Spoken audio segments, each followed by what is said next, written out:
Pemirsa, jumpa lagi kita di acara Sesama, Sejenak Bersama. Bersama saya, Lintang Chandra. Pemirsa, saat ini saya sedang berada di R. Petra, Kelurahan Mangundikaran, ruang publik terbuka ramah anak. Pada kesempatan ini, saya akan kedatangan tamu untuk membahas tema tentang boyong pemerintahan dari Berbek ke Nganjuk. Nah, rencananya saya akan bertemu dengan Pak Amin Fuadi, Kabid Kebudayaan dari Dispora Budpar, Dinas Pemuda dan Olahraga serta Budaya dan Pariwisata Kabupaten Nganjuk. Lalu nanti juga ada Pak Rudi. Pak Rudi ini adalah anggota dari komunitas Kota Sejuk, komunitas pecinta sejarah Nganjuk. Oke. Sore ini. Dari mana tadi, Pak? Dari biasa kalau sore jalan-jalan cari keringat. Wah, luar biasa. Sehat-sehat ya? Alhamdulillah.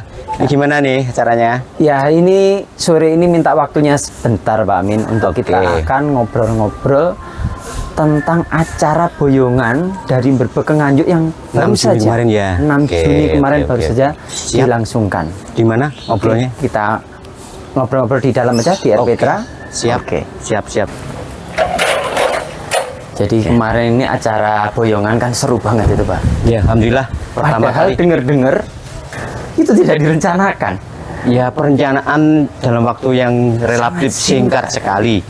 Ya kan, cuman karena memang mungkin ada dorongan-dorongan semangat ya, setelah adanya bukti-bukti baru yang itu semua akhirnya menjadikan semuanya bisa menyadari bahwa memang ya harusnya bisa dilaksanakan sebaik mungkin gitu.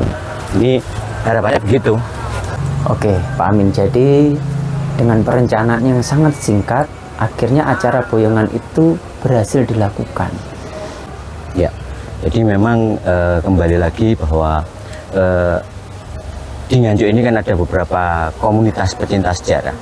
Nah, yang itu diantaranya mereka ini yang mengumpulkan bukti-bukti yang akhirnya diserahkan ke Dinas Arsip dan Perpustakaan, kemudian di sana dikaji oleh sebuah tim dan akhirnya menjadi sebuah buku.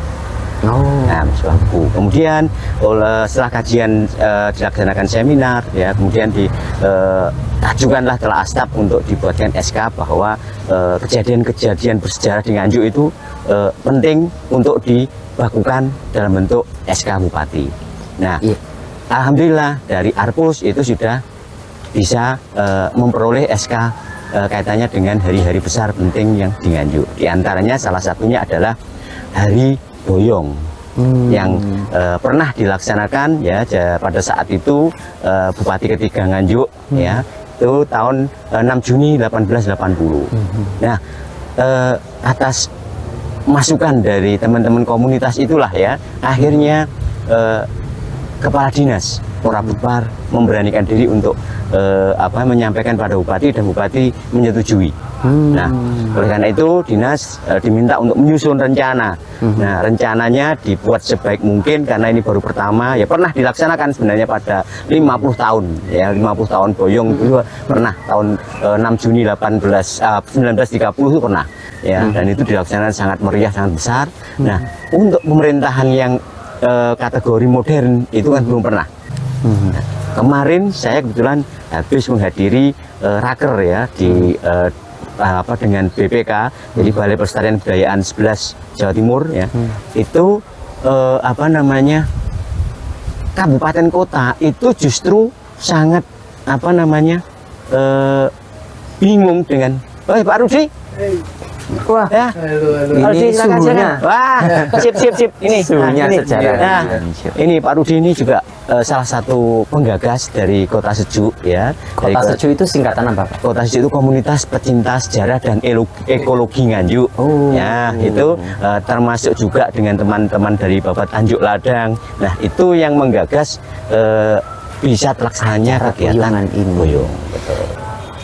Saya sebagai masyarakat awam, Pak Amin, melihatnya itu kemarin ketika tanggal 9 April itu kan ada juga acara yang mirip seperti ini, yang namanya pawai alegoris. Isinya ternyata juga boyong dari Berbek ke Nganjuk juga. Nah mungkin supaya saya sebagai masyarakat tidak bingung, mungkin Pak Amin dan Pak Rudi bisa menjelaskan kenapa kok diadakan acara yang serupa. Bagaimana? Mungkin Pak Rudi bisa membantu menjelaskan. Iya, jadi awal mula adanya pawai alegoris itu ide dari Bupati Sutresno pada waktu itu setelah seminar penggalian hari jadi Nganjuk sudah ditemukan pada tanggal 10 April. Nah, seminarnya tahun 1993. Kemudian karena untuk memperingati bahwa ini syarat meraih Adipura, persyaratan Adipura itu salah satunya adalah telah melaksanakan kegiatan ulang tahun kota. Nah, maka berarti perlu ada acara. Setelah ditetapkan tanggalnya, acaranya apa? Ya, kemudian dipikirkan yang bisa menarik itu adalah boyongan. Nah, karena pada waktu seminar tahun 93 itu ada 3 pemikiran kapan akan dijadikan hari jadi Nganjuk pada waktu itu. Karena memang saya pun juga ikut seminar itu tahun 93. Ada 3 yang sudah dirumuskan dari tim humas kabupaten. Waktu itu ada 3, yaitu yang pertama, hari jadi Nganjuk itu berdasarkan prasasti yang tertua. Itu. Terus atau boyongan Kabupaten Berbek ke Nganjuk. Tapi pada waktu itu belum diketahui kapan. Gitu. Terus atau ditetapkan sebagai ulang tahun Nganjuk itu ketika Nganjuk jadi kabupaten Nganjuk. Memang dalam seminar itu ada 2 hal yang menguat, yaitu penemuan 10 April berdasarkan prasasti Nganjuk Ladang, dan yang kedua itu hari jadi Kabupaten Nganjuk, yang waktu itu ada pemerasaran mengingatkan kalau hari jadi Kabupaten Nganjuk itu pasti zaman kolonial. Nah, karena penetapan sebagai kabupaten pasti tidak di masa lampau ketika masa kerajaan maupun masa kerajaan Islam pun juga tidak bergerak itu. Nah, kemudian saya pada waktu itu memberi informasi di forum diskusi itu, ada arsip tentang boyongan tahun 1880, tapi arsipnya itu ada di Belanda. Nah, waktu itu ya, jadi hanya kami mendapatkan dari katalog di ANRI. Hanya judulnya dan nomor katalog itu. Belum ada akses internet seperti sekarang. Belum ada. Terus kemudian kami juga menginformasikan juga kalau hari Kabupaten Nganjuk itu ada SK penetapan Kabupaten Nganjuk, yaitu tahun 1928, tetapi berlaku 1 Januari 1929. Itu. Nah, kemudian proses di tim perumus mengatakan bahwa hari jadi Nganjuk itu 10 April.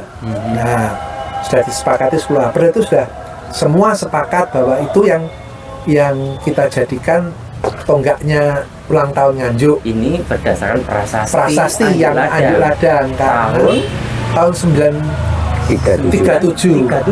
Masehi. Berarti masih zaman apa tuh? Zaman Kerajaan Medang, Pusindo.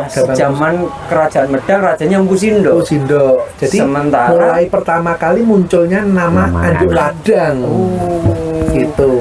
Belum kabupaten. Jadi masih apa tuh, Pak?